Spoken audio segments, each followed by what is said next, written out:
everyone. How's it going? Tiffany here. I am coming at you live with episode 2 of Tiffany Talks Keto. Tonight we're going to be talking about intermittent fasting. If you are watching this on YouTube, thank you so much for joining me. Come follow me on Instagram at Healthier Keto, so you can catch these live, so you can ask some questions if you're interested in that. If you're watching this on replay, thank you so much for taking the time to watch this on replay. I know your time is precious and valuable, and I really appreciate all the time that you give to me to come and learn from me. So we're going to talk about intermittent fasting today, and I'm really excited because this is one of my favorite subjects when it comes to keto, because it can be done in conjunction with keto, but it can also just be done by itself, and it still has so many amazing health benefits. Hi, Robin. So I'm going to talk to you guys about intermittent fasting on the second episode of Tiffany Talks Keto. I'll do all of my talking on the intermittent fasting, and then at the end I'll open it up for questions for those of you who are joining me live, and I'll answer the questions to the best of my ability. So thank you guys for jumping on here. I'm so glad to have you guys here tonight. So intermittent fasting. So intermittent fasting is just it's a way of so it's not a diet, it's a eating pattern. And there's a ton of research out there about the benefits of it. So it's not an actual diet. It doesn't have to be done in conjunction with any specific diet. I personally do it in conjunction with my keto lifestyle. So I have several different facets of my keto lifestyle that I do. Intermittent fasting is one of those facets. So the most widely used ratio. Well, let me start over. Intermittent fasting is just when you fast or you don't eat for a certain amount of hours during the day, and then you have a certain amount of hours that is your eating window. So the most widely used ratio is 16 to 8. So you have a 16-hour fasting window and you have an 8-hour window of eating. I personally generally go between 18 and 20 hours fasting, and then I have a 4 to 6 hour window where I eat.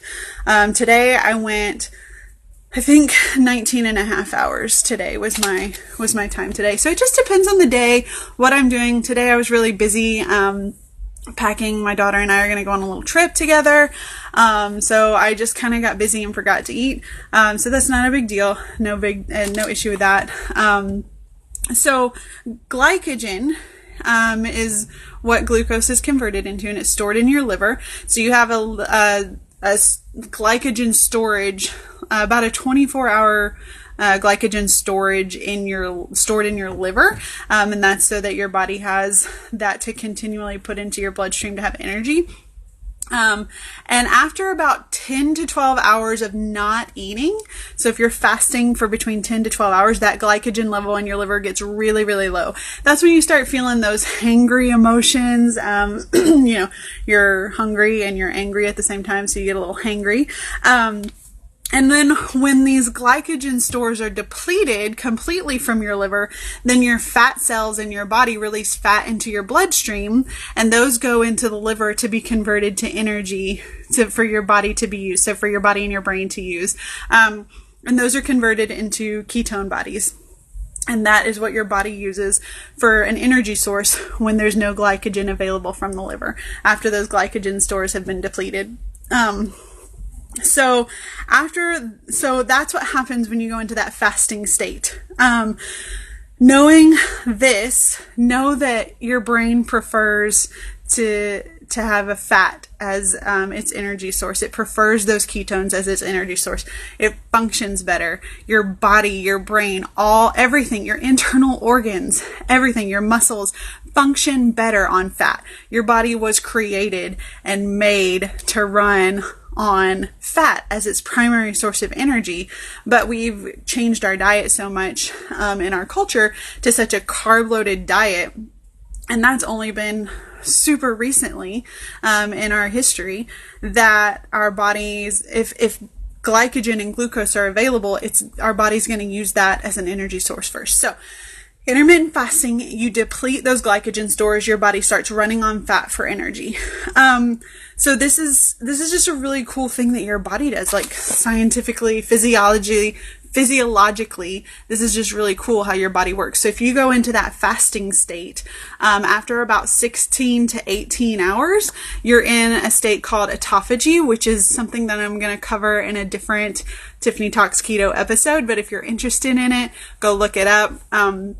There's a lot of research out there. There's a lot of fun. I'm such a nerd. I'm like a science, anatomy, physiology kind of nerd, that I love all of the like little minute details that happen at the cellular level, at the neurological level, all of that fun stuff. So, at about 16 to 18 hours, your body goes into what's called autophagy. Go look that up. If not, come back here when I do my Tiffany Talks Keto, because I'm going to do an episode on that. And so your brain is preferring that.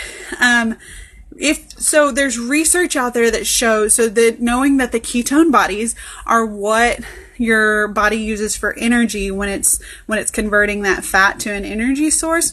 If you just eat ketogenically, so if you just do the ketogenic diet or way of eating, I know it's not a diet, it's a lifestyle. So if you just do the ketogenic way of eating, your ketone bodies go up fourfold. That takes a while to get there, but research has shown that your ketone bodies will go up for fourfold. Through intermittent fasting alone, your ketone bodies will go up 20-fold, right? So it's incredible. Your body is such an incredible machine, and how it functions and how it works.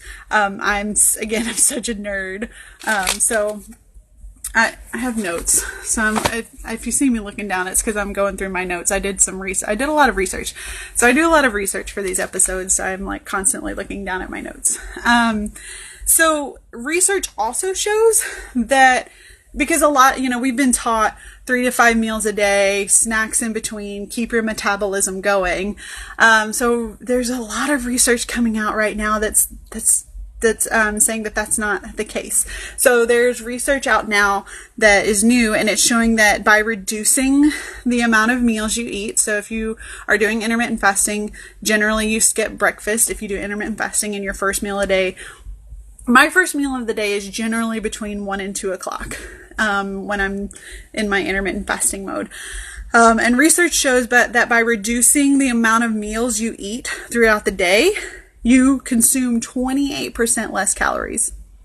I mean, that just makes sense, right? So not only are you getting your ketone bodies up and you're getting that fat as a source of energy, but you're also working at a caloric deficit, which means you're going to lose that fat. You're going to lose the body weight, right? So you're dropping your fat mass, not just losing weight, but you're losing fat mass, which is a huge thing.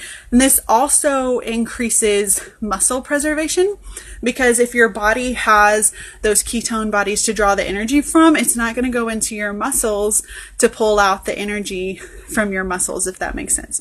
So intermittent fasting is it's really crazy interesting. There's a ton of research out there. Go look at the research.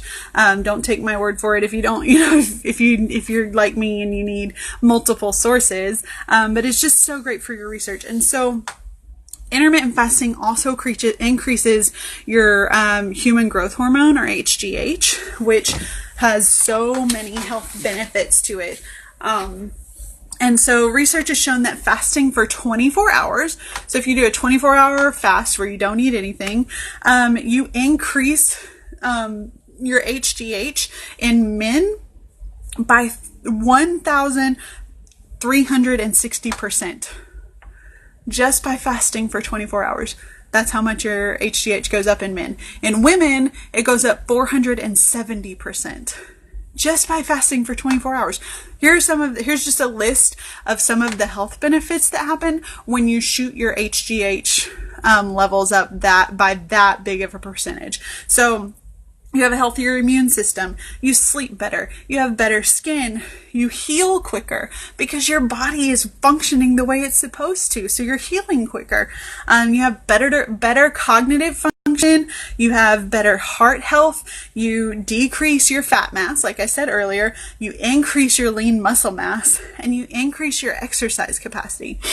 So all of the things that we've been taught, like you need to eat 3 to 5 meals a day with snacks in between, especially if you're working out hard, in order to gain that muscle mass, or you're going to lose muscle. That's just not the case. There's so much research out there showing that intermittent fasting is the way to go when it comes to wanting to build that muscle and drop that fat mass.